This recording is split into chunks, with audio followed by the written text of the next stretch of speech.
Hey buddies, welcome to Amass Games. My name is Simon and today I'm bringing you a game that you can find on Board Game Arena called Nain Jaune.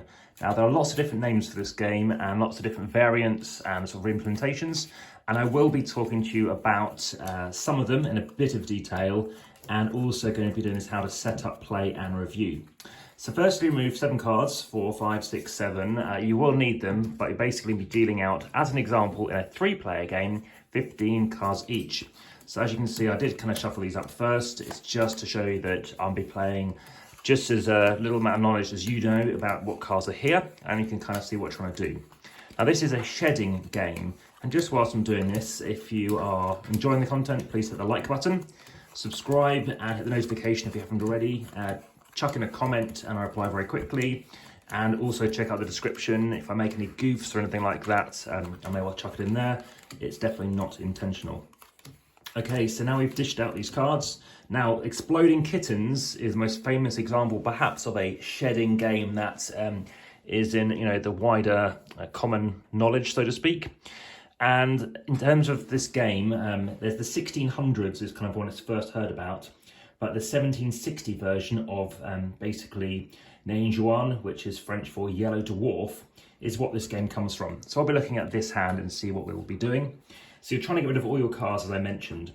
There's other names for this game, formerly known as a Lindor. Basically, there's some lovely kind of boxes that you can basically store all your cards in to show you how you'll be doing things. And it's a traditional card game whereby, you're trying to lay your cards down in order. Suits are irrelevant, but the 1760 version, it does become more relevant. So I will be doing a bit of an overview amongst all of them. So first and foremost, you probably want to be arranging your cards, and I'm just be talking to you about the more generic one. So the first person to get rid of all their cards is the winner, and anyone who has remaining cards could well be losing some points. And I might touch on basically a little bit about how many points you'll be losing. Any background noise is because Fields of Arla is also being demonstrated in the background. Okay, so I am just putting these cards all together. As you can see, it's a standard 52 deck, and aces I'll talk to you about in due course. So you're trying to lay down your cards, and the key things to be aware of is the 7 of diamonds. As you can see, I do not have it in this hand, but basically that is the yellow dwarf, and I'll come back to that in a moment. Kings also important, as are a certain card from Jack, tens as well, and queens, which I'll talk to you in a moment. Basically, kings reset, and on the right-hand person of the dealer, basically what's called the eldest hand, they're going to go first. Now, normally you obviously go clockwise. This is an anti-clockwise game. Okay, so there is some chance in this, as you can imagine, because you're trying to get rid of all your cards, but the strategy comes in basically by trying to actually have certain cards, when to play them down and when to play next. So as a very quick overview, I might choose to imagine I was this player here, or this person was the dealer. I might play down a 2, and then what happens is I'm then able to keep on playing cards. So I could actually, if I said ace was low, for example, I could play ace 2, 3, and suddenly I'm much closer to trying getting rid of all my cards. And then if I can't go, then this person can pick up and say, well, actually, I've got a 4. I've got a 5, maybe. No, they don't. So they say no. And they say, okay, well, I've laid down a 4. And then this person goes round, and then they're going to say, well, I've got a 5, I've got a 6. 7 of diamonds, so that's where that yellow dwarf is. So we'll come back to that. Let's just skip it for now. 8, 9, 10, Jack, Queen. Okay, so now as you can see, we're starting to get through quite a lot of cards. You can see who has what. And so coming back to the more modern version of this, it's from the mid-18th century. And in terms of these special cards, there are 3 cards in the game which are called hocks, which I'll talk to you about in a moment. Basically, they are simple to use, and it is variable for the 3 to 8 players that you can typically play this with. And like I said, that was just a very quick overview about that game. Now let's talk to you about the specifics of the certain cards in the game. So I said it's a shedding game. The 7 of diamonds is that special card, and let's talk to you about all these other special cards, of which there aren't that many. So this Nain basically means, 7th of diamonds, the dwarf, and they're going to be using these special cards as well. So what cards are the special ones? Well, we have the king. As I've entered, there's a king, queen, jack, and 10 of a certain suit. So in this case, it's the king of hearts. And again, I deliberately didn't want to just prepare the deck. So that's a special card, and I'll talk to you about that in a moment. We have the Queen of Spades, which is here. We have the Jack of Clubs, which I think is here. So they've got 2 of those cards here. And the 10 of Diamonds. They've got all the really good cards. I didn't have any decent cards. So those are the special cards. What they kind of let you do is either clear the cards or reset, so you're able to play more cards. These are cards you might want to hold on to, especially if it's towards the end of the game. You've got 2 cards left. Maybe you can reset and play out your final 2 cards. So, as I mentioned, cards are built in suit sequence as well. Now, there are variants, so you can play modern, whereby suits are relevant. So I think we're typically talking about trying to play that way, otherwise it could take a long time to play. And remember, you're playing from the lowest to the highest. So that's 1 AA, aka ace, as they've referred to it as. So that's the lowest card, and king is the highest. As I mentioned, certain cards are stop cards. These are hocks. These are stopping the sequence.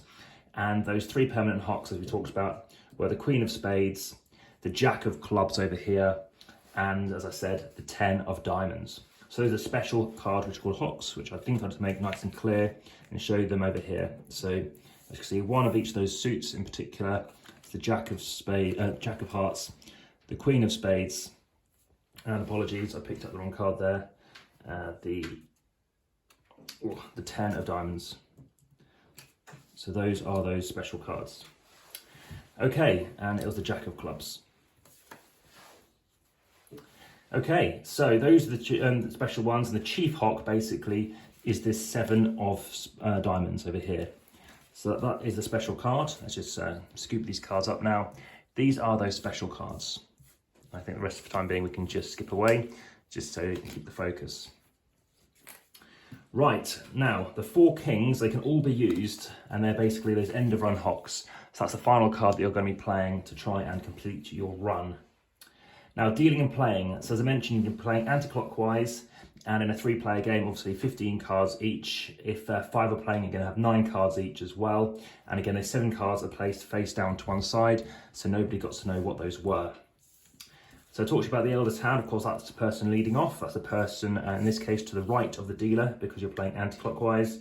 And any card in what's called the Talon basically could act as a stop card or an incidental hock. And that basically means you can no longer keep on playing.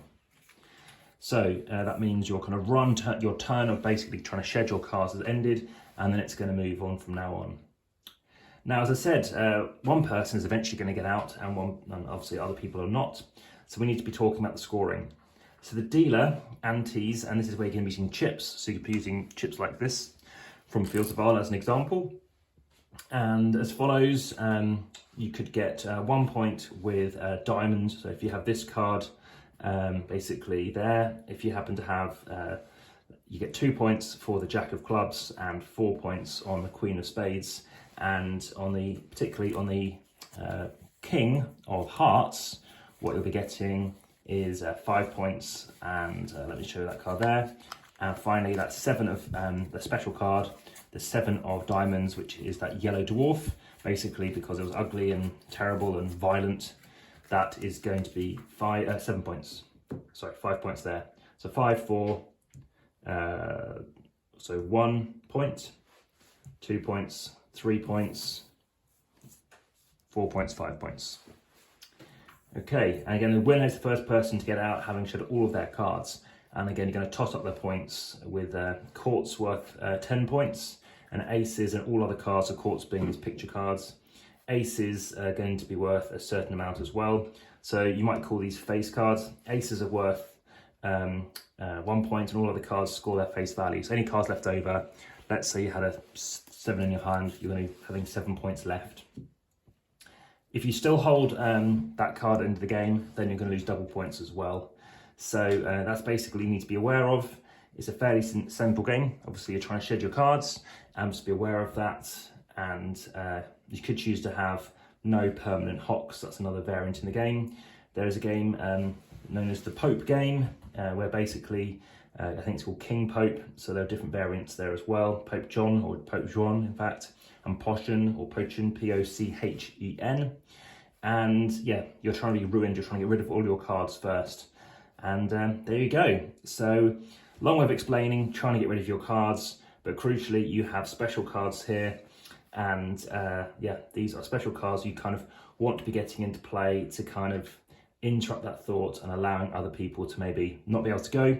But again, the interface on Board Game Arena is very good. Happy to play it on there and looking forward to seeing what you think about it. Any other questions, again, please let me know, and of course I'll answer them as soon as I can. But yeah, that has been Nain Jaune. Thank you very much. Bye for now.